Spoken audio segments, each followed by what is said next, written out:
జమ్మలమడుగు నియోజకవర్గంలో ఈసారి ఎవరు గెలవబోతున్నారు?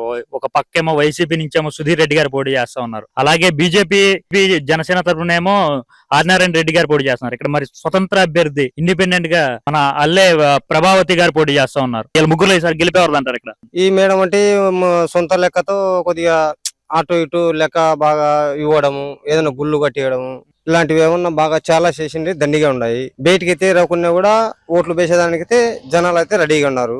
ఖచ్చితంగా గెలవబోతుంది. ఎలా గెలవబోతుందంటే అది వాళ్ళని చూశారు, ఇక్కడ వీళ్ళని చూశారు, ఇండిపెండెంట్ గా ఒకదా చూద్దామని అనుకుంటున్నారు అంతే. ఈ పొన్నంపల్లి నియోజకవర్గానికి అయితే ఇదిగో ఇక్కడ ఇది గుడి ఉంది కదా, ఈ గుడి వచ్చేసి ఆమెనే డబ్బులు పెట్టుకుని కట్టేసింది.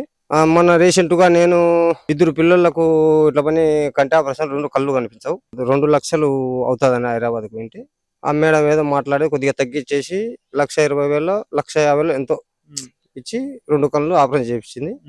అయితే చాలా మంచిగా వ్యక్తి అయితే చాలా మంచిది. మనం చూసుకోవచ్చు. ఒకవేళ నేను అనేది కాదు, అటు ఇటు చూసుకొని కూడా అడగచ్చు. ఖచ్చితంగా గెలిపిస్తారని నేను అనుకుంటున్నా. ఆవిడ గెలిచిన తర్వాత చాలా మంచి చేస్తారని 190% చెప్తా, పక్కా చెప్తా.